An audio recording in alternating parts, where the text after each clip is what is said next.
So, let's talk about a condition that's kind of like a hidden warning system in our bodies. It's a quiet signal that could be pointing to some much bigger problems down the road. It's called peripheral arterial disease, or as you'll hear it called, PAD.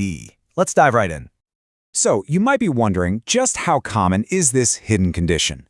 Well, what if I told you there's a disease, one that's super sneaky and often has no symptoms at all, that affects an absolutely massive number of people all over the globe? Okay, get ready for this. The number is a whopping 230 million. And get this, that was the estimate way back in 2010.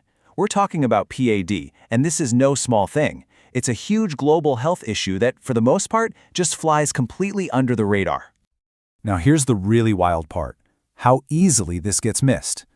PAD is a major cause of health issues related to clogged arteries. We're talking right up there with heart attacks and strokes. And yet, because it's so often silent, just asking a patient how they're feeling can miss up to 90% of cases. Just let that sink in.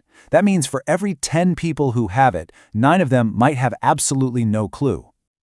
So what's actually going on inside the body to cause this?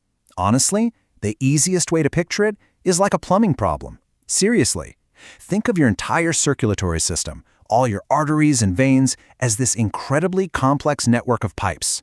PAD is what happens when those pipes start to get clogged up. Okay, so the fancy medical term for this clogging is atherosclerosis. It's basically this slow-motion buildup of plaque inside your arteries.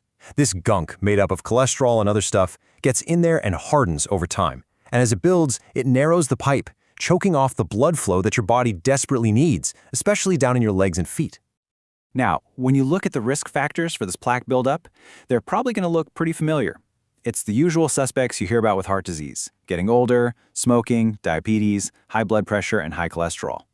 If you have just one of these, your risk goes up. But if you have 3 or more, your risk can shoot up by more than tenfold.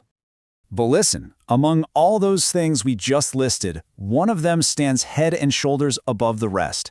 The science is crystal clear on this.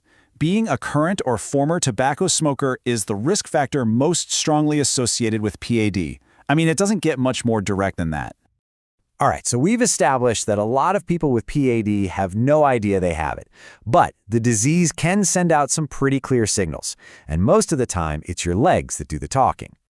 The classic textbook sign is something called intermittent claudication. Now that sounds complicated, but the idea is actually really simple. It's a cramping, pain, or just a tired feeling in your leg muscles that shows up when you're moving around, like when you're walking.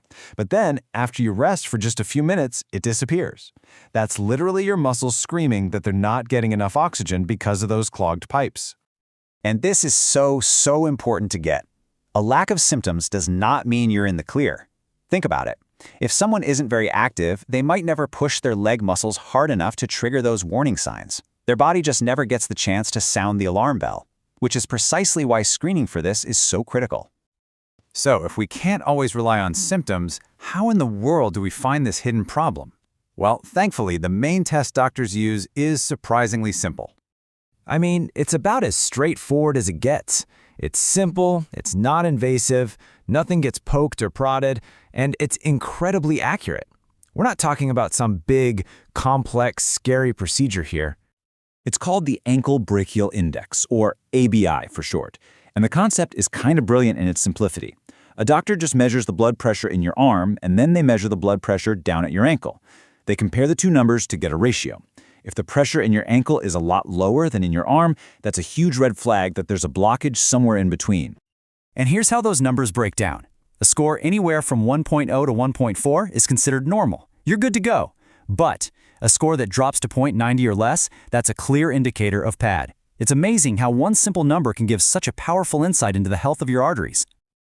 So, finding out you have PAD isn't the end of the story. It's the beginning of taking back control. The goal is to tackle those risk factors we talked about and improve your quality of life. And there's a really clear roadmap for how to do it. And just take a look at this. By managing just 4 key things, what we can call the big 4 risk factors, smoking, diabetes, high blood pressure, and high cholesterol, you can knock out up to 75% of the risk associated with PAD. That's hugely empowering, right? It shows that you have a significant amount of control here.